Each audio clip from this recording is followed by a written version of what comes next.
A Heat superstar whose goal remains the same. The end result for us is to make sure that we stick together as a team no matter what. LeBron gives help. Look out! The final goal is to be there in June to play for the championship.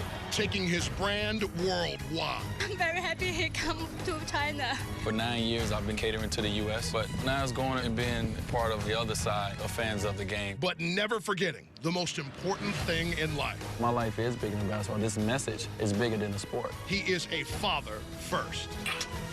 Love you guys. You're doing something right by making sure that they understand what's the most important thing, and that's family. Partaking in family time at Zoo Miami.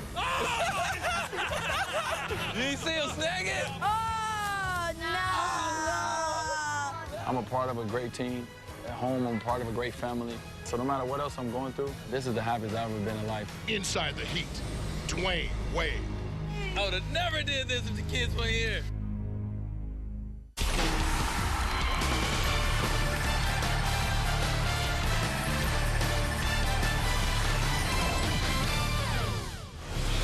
Welcome to this edition of Inside the Heat. I am Jason Jackson. On this episode, we spend the day here at one of the great destination locations in South Florida, Zoo Miami, with the centerpiece of this era of Miami Heat basketball, Dwyane Wade. And we took advantage of one of the great rarities that occur during a regular season, family time.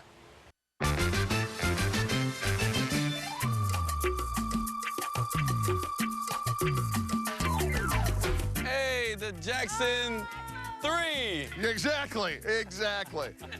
Now, you want to talk about a very special edition of Inside the Heat. We're going deep inside the Heat with the Wade family, the Jackson family, from Zoo Miami, Ron McGill, who's now a part of our family. There you go. And Ron, our very first stop here, the giraffe. I know Dwyane, he likes giraffe, right, Dwyane? Yeah. Yeah. Nice As long as they back there. Yeah. Oh, no, we're going to get real close now.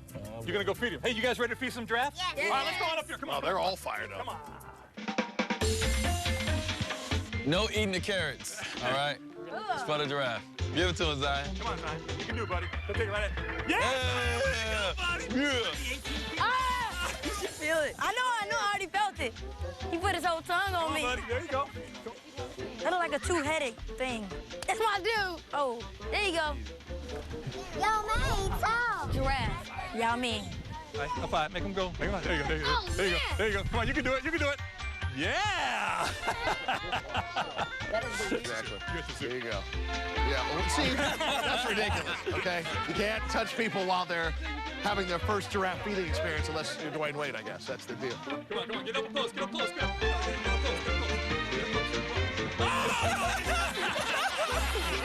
That was good! What a wonderful backdrop for the boys to continue to feed the giraffes while we talk a little bit about this season early on. And I want to take you back to opening night. You've been through that before, but how unique was it this time to get your second ring, to see the second banner go up, and more importantly, win the game, by the way? That was very important. Exactly. It was just one of those surreal moments. You know, you looked around and, you understood this is the reason we came together. You know, this is the reason for all this sacrifice. We figured it out because we wanted to, and, you just go back to thinking about the moment where we all decided to play together, and then to look at each other 2 years later and say, man, we finally, we did it. And to be called a champion again, that years from now, it'll be something that you really always think of, and that can't nobody ever take this moment, this feeling away from us. You and Udonis were the men who could stand in that room and speak to the entire room about the experience back in '06 that didn't go as well game-wise. What did you all do differently to prepare for taking on the Celtics that night? Well, our approach to training camp was different. We came to training camp ready. I think in 2006 was a little different, but this year we came in, everyone was focused. Bringing in Rashard Lewis and Ray Allen was something that helped us, because guys that we know coming from different organizations that come here, we want to show them the reason why they chose Miami, why they wanted to be here. So we want to show them how the culture works. And I think once you get here, you understand to be a part of a team like this, to bring all this talent together. I mean, it's not easy, but you got to realize the reason that you're here. Allen for three. Come on. I think Ray has done an unbelievable job of, in his role of coming in and just being very efficient in low minutes, but really, coming in, he's making obviously big shots for us. But both of them guys, personality-wise, fit right into our team, so it was an easy transition. This is a jump. Here's Dwyane.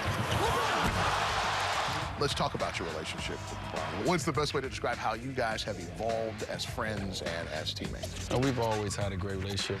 Now we get to see each other's personal life. We get to see each other as fathers. So we get to help each other that way. And we get to talk about other things outside of basketball. So you get to know a person a little better. And obviously on the court, he comes to dominate every time he gets on the floor. The steal by Wade. Brooks is back. LeBron gives help. Look out. We want success for each other. We want the best for each other. And we both know that. So, whenever something said to each other on the court, it's all good because we know that he's trying to get the best out of me and vice versa. We're just trying to make each other better, and that's what we're doing. Your leadership role continues to grow and expand on and off the court. I think people just understand with me that obviously I'm a quiet leader, but also, I'm a leader that when I say things that I really mean it. We gonna grind it. That's what we do. I think they understand, my personality. So for me, they know I'm a winner. And so the expectations, I imagine, remain the same as long as you all are together. Well, it's basically the same when it comes to the final goal. But every year is going to be different. The process is going to be different. The end result for us is to make sure that we stick together as a team no matter what and make sure that we all want the best for each other. So, for us, the final goal is to be there, in June to play for the championship. And, that's where we got to get to. Welcome back to Inside the Heat. As we continue our visit with Dwyane and his family here at Zoo Miami, we focus in on the way of Wade, which isn't just a slogan, it is a way of fashion and the way to think about style for Dwyane Wade. But before we get into that conversation, because it's gone global, we visit with the African elephant we now know as Peggy.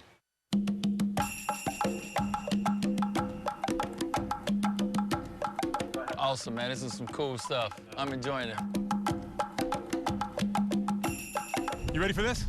She's a fortune teller, Peggy, Heat gonna win the championship? Yes, I believe so. Yes, the Heat are gonna win the championship. Now, Peggy is an African elephant. And the African elephant has the big ears, kind of like the continent of Africa, and both the males and females have tusks, okay? At the end of her trunk, she's got two little fingers that she picks up the carrot with, and then she puts it in her mouth. Those big ears, you see all the veins going through them? When they flap them back and forth, they act like radiators. They cool all the blood down, and it keeps the elephant cool. Okay? Yeah. There you go. She did it again, right? Yeah. Yeah, you happy, huh? Here you go, Peg. That's a big one for you. As Peggy observes and enjoys her meal, it's important for us to move into a part of the business of Dwyane that is so critical. You have a saying that a man values style, not fashion. And what I take from that is fashion changes over a period of time. Style is a way of being. Yes, okay. Style is a way of Wade. I mean, yes. Style is a way, it's really being authentic to who you are. And, like fashion is just a trend. You can get within the trend, but style, style is something that goes way beyond. Tell me about a night on the run, Wade. It's just, bringing two of the worlds that I enjoy away from the game of basketball and bringing them together. Obviously, Wade's Rough Foundation, everything I do in my charity is something that's near, dear, close to my heart. And then fashion, so putting it together, a night on the runway was something that, for the first time, we brought it to Miami. It's always exciting. So to be able to incorporate all of the things that he loves and, giving back to the community, it's a win-win-win for all of us. When he was 7 years old, he decided, I'm going to make a difference if I ever make it. And he's made it. And he's raised millions of dollars for children and families around the country. And he continues to make heroes out of children who need to be made heroes. Everything that he's doing with his foundation and his brand and himself, it's unmatched.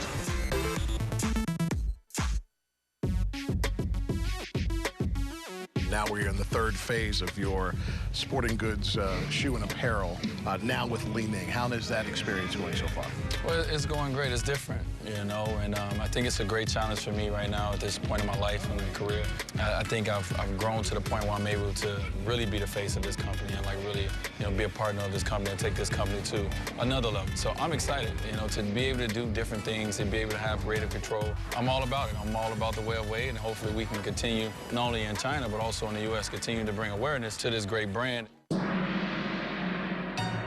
Tell me about the experience in China with your team this time around. Can you articulate to us the love that you received every step you took? It was cool. From the moment I got off the plane, I felt the love, and it made it all worthwhile. If I ever questioned, when I got over to China, I realized that I made the right decision.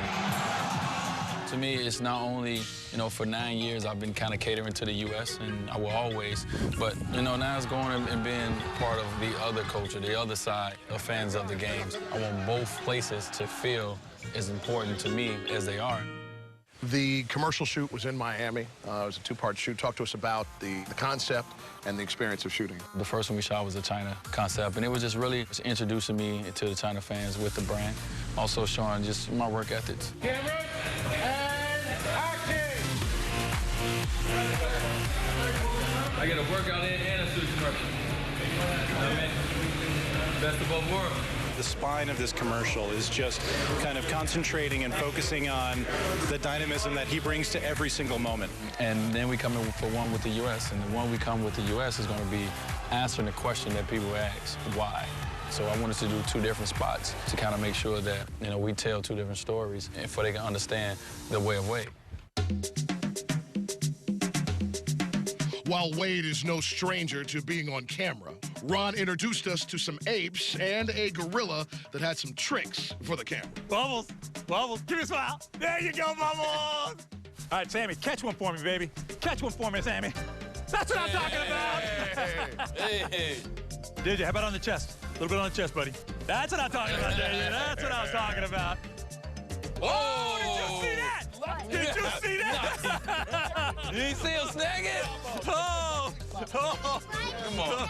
He's like, this is what I do, people. This is what I do. This is how he rolls.